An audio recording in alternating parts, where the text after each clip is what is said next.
je vais vous exposer enfin les résultats du traitement des saisines. Le résultat de notre intervention donc, peut se résumer comme suit. Sur l'ensemble des offres lancées sur le marché par Sonatel, de cristalliser essentiellement les réactions des associations des consommateurs. Il s'agit de l'offre Illimix moins 1900 qui, selon ces associations, a migré vers une Illimix moins à 4500 et l'offre Illimix moins 5900 qui a migré vers une offre Illimix moins 7500. D'après donc les associations des consommateurs et les plaintes qui nous sont parvenues, ces deux offres ont donc connu une évolution de leur contenu et de leur prix. Les autres offres ne posaient pas de problème majeur. La Sonatel, quant à elle, a soutenu que l'usage de certains services dégrade fortement la qualité des services QoS. Tenant compte de l'injonction relative à la suspension à titre temporaire des offres décriées, la Sonatel a proposé l'introduction sur le marché de nouvelles offres alternatives, dont une à dominante voix à 2200 et une autre à dominante data à 5500.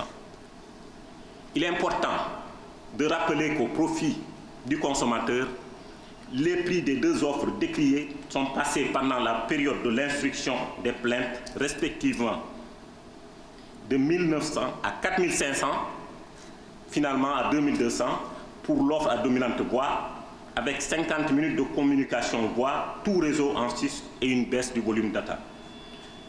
Ensuite, pour l'offre de 5900, elle est passée donc de 5900 à 7500 pour ensuite descendre à 5500 pour l'offre à dominante data avec 3 gigaoctets de données en sus et une baisse du volume de communication voix. L'ensemble de ces mesures devrait permettre aux consommateurs de disposer d'une large palette d'offres lui permettant d'exercer le libre choix en fonction de ses usages et de son budget. À l'opérateur de réajuster ses offres en tenant compte des préoccupations du grand public tout en conservant la liberté de suivre la dynamique concurrentielle du marché et en veillant à la qualité des services fournis sur laquelle nous serons intransigeants. Enfin, au secteur des télécommunications, de préserver la valeur du marché, principal atout pour poursuivre les investissements nécessaires au développement technologique et à la promotion de l'innovation dans les services numériques de qualité et adaptés aux besoins de toutes les couches de la population sénégalaise. Je voudrais aussi vous rappeler que même si la loi confère aux opérateurs la liberté de fixer librement leurs offres et le prix de celles-ci, l'ARTP exerce un encadrement spécifique sur le marché de détail des télécommunications. Cet encadrement se manifeste par la fixation d'obligations spécifiques à Sonatel à travers sa filiale Sonatel Mobile, seul opérateur déclaré puissant sur les 4 marchés pertinents de détail. L'encadrement des promotions, l'amélioration de la dynamique concurrentielle sur le marché de la téléphonie mobile, la création d'un espace économique au profit des opérateurs concurrents et la mise en place de la portabilité des numéros mobiles, etc. Ces différents outils régulatoires mis en service ont permis une baisse continue des tarifs des services de télécommunications, ce qui confère à nos populations, ici au Sénégal, les tarifs les plus bas de l'espace CEDEAO et parmi les plus bas en Afrique rapportés au PIB. C'est l'occasion pour moi de saluer l'esprit de collaboration de Sonatel et de remercier surtout les associations de consommateurs pour leur démarche citoyenne, responsable et le temps qu'elles ont consacré et la compréhension face à la mise en œuvre par l'ARTP des leviers de régulation nécessaires face à un contexte de pandémie. Devant le dénouement heureux de cette situation, il nous revient le plaisir de féliciter et de remercier chaleureusement le président de la République, son Excellence M. Macky Sall, auquel tout le mérite revient sur cette question.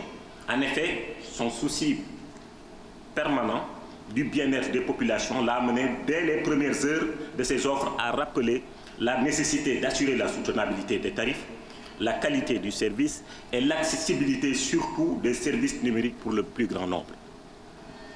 Même si cette affaire constitue un cas isolé, Ce qu'on pourrait assurer au Sénégal, c'est que l'ARTP ne roule pour aucune entité.